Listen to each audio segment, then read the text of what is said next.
হিমালয় সন্নিহিত এলাকা এবং মধ্য বাংলাদেশে সক্রিয় ঘূর্ণাবর্তের প্রভাবে উত্তরবঙ্গের 5 জেলায় ভারী বৃষ্টির সম্ভাবনা। দক্ষিণবঙ্গের বিভিন্ন জেলাতেও বৃষ্টি হবে বলে জানিয়েছেন আলিপুর আবহাওয়া দপ্তরের বিজ্ঞানী ডক্টর অন্বেষা ভট্টাচার্য।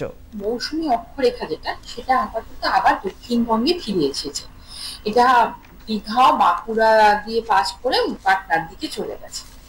এর সঙ্গে রয়েছে একটা ঘূর্ণাবর্ত, সেটা মোটামুটি ভাবে বাংলাদেশ কোস্ট আর অ্যাডজয়নিং ওয়েস্ট বেঙ্গল কোস্ট এবং তার পার্শ্ববর্তী যে বে অফ বেঙ্গল, নর্দার্ন বে অফ বেঙ্গল, তার উপরে অবস্থান করছে এবং এই ঘূর্ণাবর্তটি মোটামুটি ভাবে 3.1 কিলোমিটার থেকে 5.8 কিলোমিটার উচ্চতার মধ্যে রয়েছে। এর সঙ্গে আরেকটা রয়েছে, সেটা হচ্ছে ইস্ট ওয়েস্টে বিস্তারিত একটা নিম্নচাপ অক্ষরেখা।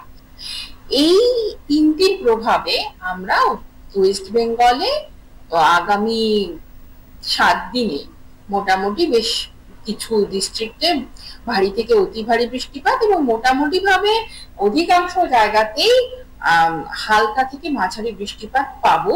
9 তারিখেও প্রত্যেকটি জেলাতেই গাস্টি উইন্ড সহযোগে, বজ্রপাত সহযোগে হালকা থেকে মাঝারি বৃষ্টির সম্ভাবনা রয়েছে অনেক জায়গায়। এবং 10 থেকে 14 আগস্ট অবধি প্রত্যেক দিনই হালকা থেকে মাঝারি বৃষ্টির সম্ভাবনা প্রত্যেকটি জেলাতেই থেকে যাচ্ছে দক্ষিণবঙ্গে।